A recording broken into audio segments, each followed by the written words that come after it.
Happy Valentine's Day from all of us at A Game.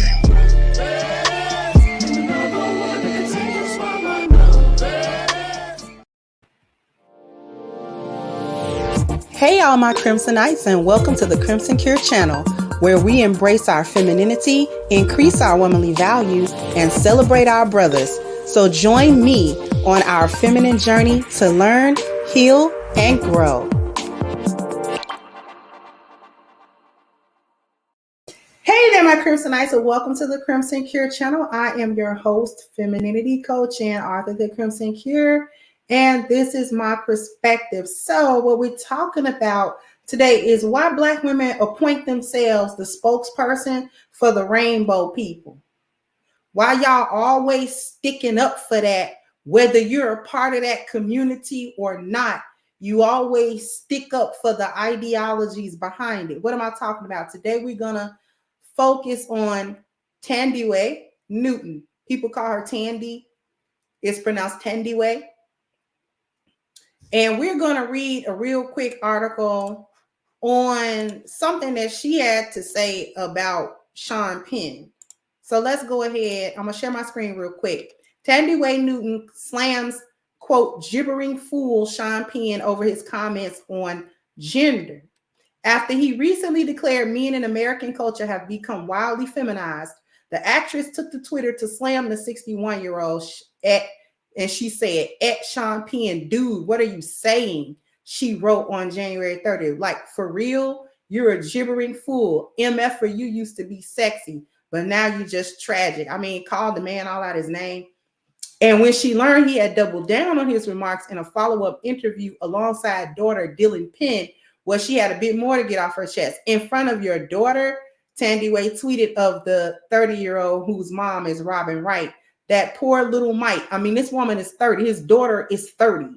She's not a little anything. She's grown. Anyway, thank God her mom's so dope. Please stop ruining the brilliance of licorice pizza with this nonsense. I don't know what licorice pizza is. Maybe she's referring to a movie. I don't know. Earlier in January, Sean told UK outlet that there has been an absence of male behavior, and he didn't think that to be fair to women, that men should become them. Then last week, the Oscar winner reiterated his stance on masculinity while he and his daughter spoke to The Independent. I think that men have, in my view, become quite feminized, he shared. I have these very strong women in my life who do not take masculinity as a sign of oppression towards them. There are a lot of, I think, cowardly genes that lead to people surrendering their genes and putting on a skirt. This is Thandie. Y'all know her. Y'all have seen her before. As for what Dylan thinks, well, according to the outlet, while he made his remarks, she was quiet, staring into space. I mean, try to make it seem like she was traumatized by it. Anyway, E! News has reached out to Sean's rep for comment, but has yet to hear back. All right, so that was short and sweet. A short and sweet article, okay? Now, Sean Penn is 61 years old, okay? He's not even an Xer. He would be considered a young boomer, okay? Sean Penn grew up in a time where men were men. Nobody was scared to have gender roles, and you were supposed to be masculine and women were supposed to be feminine. And all of this newfangled, everybody's enmeshed together. There are no differences between the gender. We didn't grow up like that. Okay, we didn't grow up like that. I'm pretty sure that Sean Penn grew up around other men, or he saw other men, examples of masculinity around him, and those men weren't okay and didn't agree with either. Now, he may have known some, and I mean, that's okay. I mean, because you get into Hollywood, you meet all types of different people with all types of backgrounds and all types of personal lives. That's fine. But at the same time, he has never said anything about being anything other than a heterosexual male in his personal life. Now, I know he did play the part of Harvey Milk in the movie Milk, which was openly male, okay? But that have nothing to do with his personal life. And he's entitled to his opinion. And I'm trying to figure out, where did Tandy get her nerve to speak up? Ain't nobody asked her nothing. And girl, ain't nobody asked you no questions. That man is somewhere else giving an interview about, them people was interested in what he thought. Ain't nobody asked you nothing. Ain't nobody got to run nothing past you. Well, it's always got to be a black woman somewhere defending the feminization of any men anywhere, because we know that they defend and promote the feminization of black men specifically. Now she don't even want another type of man to say, hey, in American culture nowadays, we don't have a whole lot of masculinity. It's a lot of feminization of men. And he would know, because guess what he be in all his life? A man. Okay, in America. Okay. Tandy a whole woman. When y'all put y'all sling differences away, please. Can y'all put y'all genitalia away? We sick of these eggplants swinging around here. You are not a man. You have not grown up in any way, shape, or form, not one moment of one day as a man. I know you're masculine, but that does not make you a man. Okay? It's always a black woman somewhere, whether it's in America or whether it's in the UK, because Tandy is from the UK. Always somewhere mad at a man about being a man and about saying what his experiences are as a man. Listen, in American culture today, with all these gender politics, with all of these, you can't say you a man, and now you got folks questioning what is a man and what is masculinity and all this foolishness. You got men now that's starting to be like, well, wait a minute, how is it that I'm marginalized in a society that me and my kind helped build? It was men who built the society in the first place. So how is it that you and your forefathers work to build and maintain the society and the civilization that you're in, and then all of a sudden find yourself, ostracized and marginalized out of it? We live in a place and in a time where it's wrong for men to say they want to be men and that they like being men and that they like the traditional understanding of what masculinity has always been, and they live their life like that, and they want to live their lives like that, and the women in their life actually appreciate them being masculine with them. Now all of a sudden it's a witch hunt if a man say, I like being a man. And I find that it's increasingly difficult for me to be a man, to display my masculinity in us openly and not be ashamed or not be ridiculed or it not be used as a way to say I'm oppressing a woman just because I'm being a man. And this is all of that sensitivity BS, that politically correct intersectionality. Why black women always got to be the spokesperson for that? Ain't nobody asked her nothing. She should have sat down and knocked it off.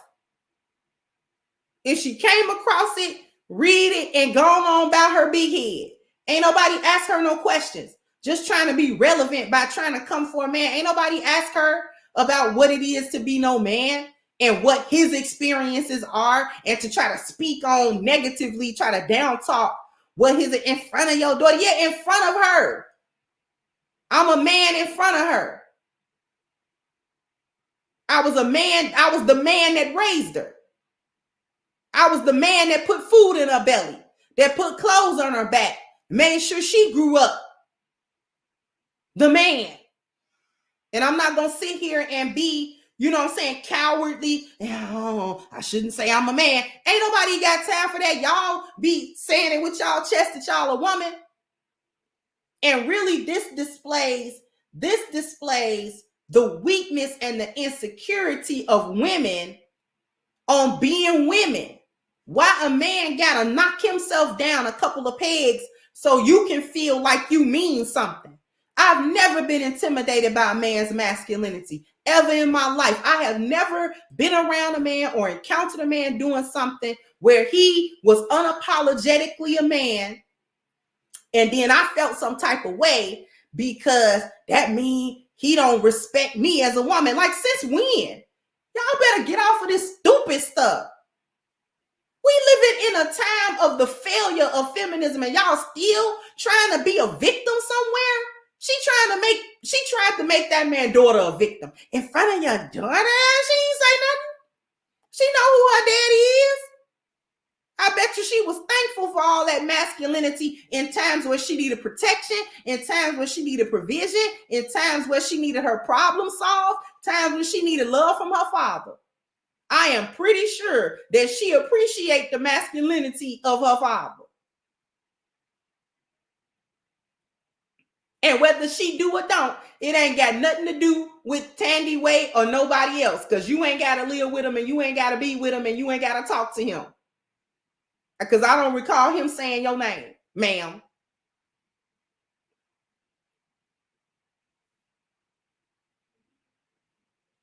The other part of it is, why is it that men speaking up about their masculinity in an unapologetic way and saying, you know what, we don't want to be feminized? Because it's not an ode of respect or paying homage to women for men to try to be women. That's not the way you respect women.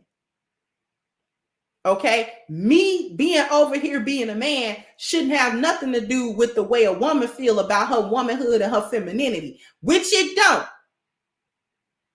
So why is it a man speaking up about a man is automatically some form of misogyny from y'all weak-minded chicks? Y'all so weak-minded? Because I promise you that men who have their masculinity intact are not, you know what I'm saying, feeling some type of way about a woman that come through with her full femininity. If anything, he appreciated it. He's certainly not intimidated by it. So why y'all weak-minded chicks always intimidated by a man that come through with his masculinity? Why would it make you feel some type of way? Why wouldn't you be appreciative of a man who in his masculinity? Like, you know, I can respect that. He a man, he know what he is, he know who he is, he know what he doing. He moving through the world like a man. And all of y'all always running up talking about, these men need to be men. But then when they assert that masculinity and say out of their mouth, I'm a man and I like being a man and I'm not trying to be feminized. I'm not trying to wear no skirt. I'm not trying to come through and be, hey girl, like I ain't with all of that. I'm with the traditional concept of masculinity and manhood. That's what I'm down with. That's what I'm comfortable with. That's what I like doing. That's who I am. Then y'all get butthurt about that. And she didn't even have a valid argument. Called that man an MF and everything. Just all in your masculine energy. She was in her masculine energy just to respond to it because ain't nobody asked her nothing. Ain't nobody at her in no message. So all she wanted to do was sit somewhere and talk and run her mouth.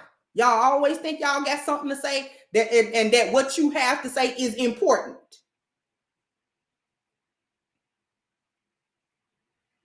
There's no way in the world that a man being a man should be an affront of any way, shape, or form to women. And the fact that women will come out in any way, shape, or form to try to shame men into silence, because that's what she's trying to do. She's trying to shame him or make a big stink as to where he'll back off or come out publicly and say, oh, well, you know, I didn't mean to be a man. I'm sorry. You know what I'm saying? That I'm not part of the rainbow committee, you know, and we really should be trying to be women. Now she want that.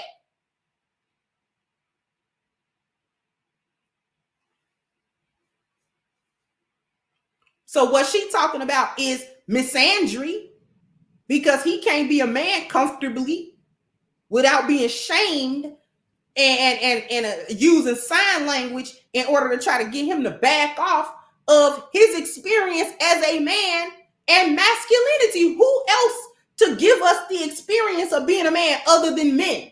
Just like women be like, oh, the men can't speak on the women because they not women. Okay, so you can't speak on what it has been to be a man growing up in a society and watching the culture change the way that it has to a point where being a man is somehow wrong. It's almost criminalized to be a man.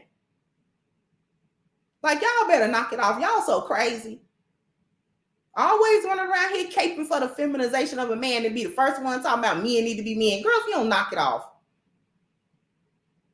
Anyway, sound off in the comment section. Let me know what you think. Like, share, subscribe to the channel if you have not. Once again, I'm your host, The Crimson Cure, and this was my perspective. Bye-bye, Crimsonites. Hey guys, please like, share, and subscribe to the channel and hit the notification bell. And if you've got more to say on the topic, leave a comment down below. Also, don't forget to support our sponsor, who so graciously supports this channel by clicking the description box and the link for A-Game at agameherbal.com. You can go ahead and get a 10% discount off of your next purchase using the code Kendra10. This has been yet another Crimson Cure production, and I'll catch you guys on the next one.